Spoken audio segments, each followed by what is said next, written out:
Breaking Jain news. Vivek Jain Singapore का online प्रश्न आया महाराज जी। नमोस्तु महाराज से। महाराज जी, जो गतिबंध हर समय होता है वो उदय किस रूप में आएगा? अगर नरक या त्रिंच गति का बंध होता है पर आयु देव बंधी है तो गति कब उदय में आएगी?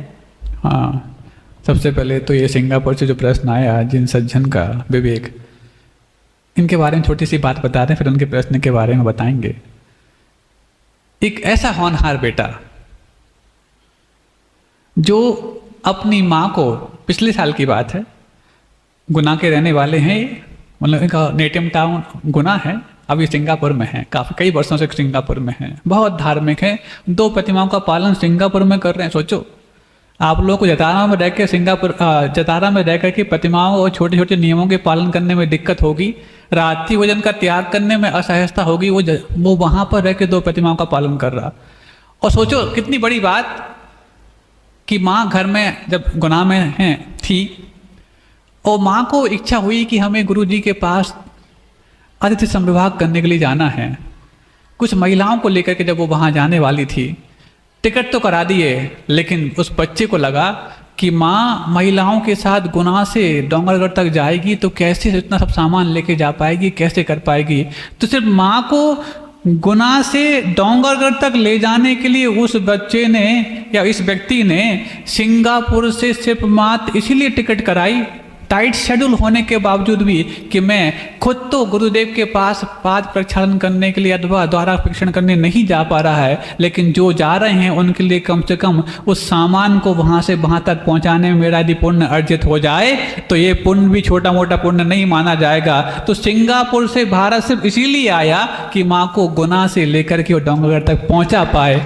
और परिणाम ये हुआ, पर्युषण पर्व में वो माँ 10 दिन के लिए वहाँ गई थी, लेकिन बेटे की इतनी अच्छी भावना का परिणाम ये हुआ कि पर्युषण पर्व के बीच में ही बहुत कोई बड़े बड़े श्रेष्ठी गुरुदेव के पास आते हैं, उस समय भी आए थे, लेकिन एक सामान्य से परिवार को यदि गुरुदेव के द्वारा परीक्षण करने का और पाद प्रक्षालन करके आहार प्रदान करने का सौभाग्य मिला तो एक ऐसी माँ को मिला जिसका बेटा इतना सपूत है कि उनको मात्र वहाँ कोई कष्ट ना हो जाए। तो सिंगापुर से भारत महात्मा उनके सामान को वहाँ तक पहुँचाने के लिए हुआ।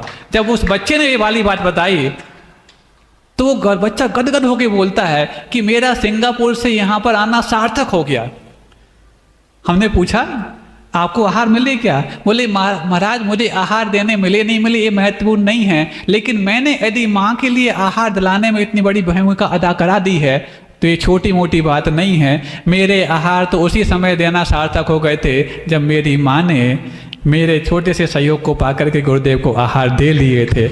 ऐसे यदि बच्चे आज के समय में हो जाएं तब जाकर के उन माँ का गर्व भी धन्य हो जाता है और इस बेटे को भी गर्व के साथ कहने में साधुओं को भी बहुत मज़ा आता है। लेकिन आज की माएँ तो कैसी हो गई, बच्चे यदि गलत राह पर जा रहे हैं तो जरा सा भी अपोज नहीं कर पाते।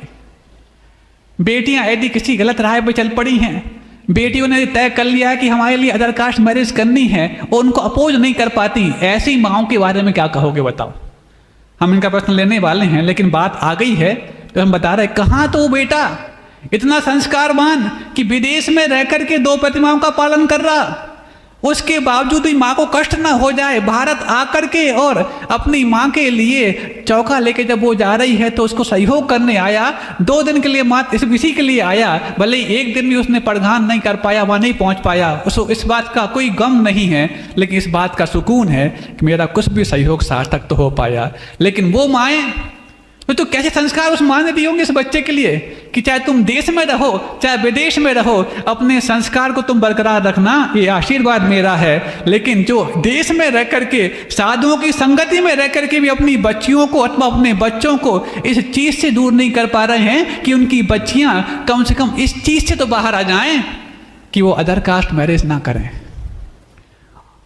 वो यदि करती हैं और तुम यदि साथ देती हो तो इससे बड़ा अन्याय और अत्याचार दुनिया में कुछ नहीं हो सकता, क्योंकि जिन धर्म विनिर्मुक्तो माँ भवत् चक्रवर्ती स्यात् चेटोपि दरिद्रोपि जिन धर्मानुवासिता, इस दर्शन पाठ का तुम अवर्णवाद कर रही हो, इस दर्शन पाठ का तुम अपलाप कर रही हो। यदि अपनी बच्चियों का तुम समर्थन करके, कितना बड़ा आदमी होगा वो, कितना बड़ा आदमी होगा। अरे चक्रवर्ती की संपदा को भी दुत्कार करने की बात तुम दर्शन पाठ में रोज गाती हो। कितना बड़ा आदमी, एक छोटी सी हवेली बन गई, उसको देखा कि तुम अदर कास्ट में अपनी बच्चियों को भेजने तैयार हो गए। तुमने दर्शन पाठ को बदनाम किया है, तुमने अपने जैनिज्म को बदनाम किया है। और यदि ऐसी बेटियां नहीं मानती हैं तो उनको खुला बोल दो, जाओ, तुम्हें हमारे घर में बच्चे ना हो तो कोई दिक्कत नहीं, लेकिन ऐसे कपूत हो जाएं उससे तो हमारा कोख नहीं होना अपने आप में अच्छा है, हमारा कोख निकल जाए तो अच्छा है। यदि ऐसा तुम्हारे अंदर साहस है तब जाके तुम्हारे अपने जीवन में नाम के पीछे जैन लिखने का अधिकार है, नहीं है तो तुम भी जैनिज्म को कलंकित कर रहे हो। अब हम इनसे प्रश्न के साथ आते हैं। अब पूछो प्रश्न सिंगापुर वाले का। जो गतिबंध हर समय होता है हाँ। वो उदय किस रूप में आएगा? हाँ, अगर नरक या तिरंज गति का बंध होता है पर आयु देव बंधी है तो वो गति कब उदय में आएगी? हाँ, गतिबंध प्रति समय होता है, 2-3 दिन पहले ही बताया था आपको। जिस प्रकार के हम भाव कर रहे हैं उस प्रकार की वो गतियां बनती चली जा रही हैं। लेकिन आयुबंध जिस समय होता है उस समय जो गतिबंध हो रहा होगा वो लॉक हो जाता है। अब इसके बाद आपको उस आयु में जाना ही पड़ेगा। तो इतनी बार हमारे जो गतिबंध हो गए उन सब का परिणाम क्या निकलेगा? तो उसका परिणाम निकलेगा, मान लो आपने आयुबंध के समय आपके परिणाम सुधर गए, मनुष्य आयु बांध ली, लेकिन मनुष्य आयु मान तो ली है, लेकिन आपके अधिकांश समय गतिबंध के समय मायाचारी के भाव चलते थे और मायाचारी के भाव से आपने तिरंज गति के बंद कर रहे थे। अब आपको आयु बंद के समय तो मनुष्य आयु का बंद हो गया, अब त्रियंश तो मिलेगी नहीं आपको, लेकिन वो मायाचारी त्रियंश आयु के बंद के लिए कारण तो है, तिरंज गति के लिए बंद के लिए कारण तो है। यदि आयु बंद के रूप में हो रहा हो और यदि आयु बंद नहीं हुआ है तो कुछ और चीजों के लिए भी कारण बनती है। वो मायाचारी स्त्री पर्याय के बंद के लिए भी कारण बनती है। तो आयु बंद के समय आपका मनुष्य आयु का बंद हो गया, लेकिन जो बार बार आपका त्रिंच गति का अथवा मायाचारी का जो भाव था वो गतिबंध कलेक्ट होकर के मनुष्य में भी अब स्त्री पर्याय के रूप में आपको ले जाएगा। अब जैसे मान लो आपको विदेश का वीजा तो मिल गया, विदेश में पढ़ता है हमारा बच्चा, विदेश में कमाई करता है, क्या करता है? होटल में बर्तन साफ करता है। अरे विदेश में जाकर के होटल में बर्तन साफ करने की अपेक्षा है अपने घर में बैठ करके अपने घर में बर्तनों में तुम खाना भी सीख गए हो, कमाना नहीं भी आता है तो भी वो श्रेष्ठ है। और दूसरों के घरों में जाकर के तुम अपने धर्म को बदनाम करने के लिए पहुंच जाओ, वो तो और निकृष्ट से निकृष्ट है। बार बार मुझे ये कहना पड़ता है, क्यों? क्योंकि ये सब बातें आज की हवा में बहुत फैल रही हैं, दुनिया आज पता नहीं किस राह पर चल पड़ी है। ऐसे में हम उन बेटियों से भी कहना चाहते हैं जिनकी सहेलियां यदि किसी प्रकार से इनका ऐसा मन में भाव आ भी रहा है, तो यदि आप उनके भाव को रोक नहीं पा रहे हैं तो आपका ये समर्थन एक दिन आपके लिए उस भाव को तैयार करने के लिए कारण बन जाएगा। गलत यदि कहीं होते आप देख रहे हो और यदि हमें क्या फर्क पड़ता है, उसका गलत होगा तो उसको, तो आप या तो उससे उठ जाइए। दोस्ती का मतलब ये नहीं है कि हम दोस्त के हर गलत काम में समर्थन करें। कई बार दोस्ती को तोड़ना भी दोस्ती निभाना माना जाता है। फिर से बोलें, दोस्ती को तोड़ना भी दोस्ती निभाना माना जाता है। हम साथ साथ ग्रो अप करते जाएं, इसका नाम दोस्ती नहीं है। यदि दोस्त गलत राह पर जा रहा है उसके सामने हमें नहीं दृष्टता पूर्वक भी कह दिया यदि हमने कि नहीं हम आज से आपके दोस्त नहीं हैं, तो आप सच्चे दोस्त उसी के हैं। कहने के लिए आप अलग अलग हो गए। अलग अलग क्यों हुए हैं? क्योंकि आप अपनी बुराई से अलग नहीं हो पाए। तो मैं बुरे से अलग होने के लिए उसकी बुराई को अलग करने का भाव रखता हूं। इसका मतलब इसमें भी तुम्हारे हित और भले का भाव रखता हूं। इसी का नाम तो दोस्ती है। और यदि उसके बड़े बुरे में तुम यदि साथ देते चले जा रहे हो तो तुमसे बड़ा दुश्मन और कोई नहीं। दुनिया की दृष्टि में तुम उसके दोस्त हो, लेकिन धर्म की दृष्टि में तुम उसके दुश्मन हो।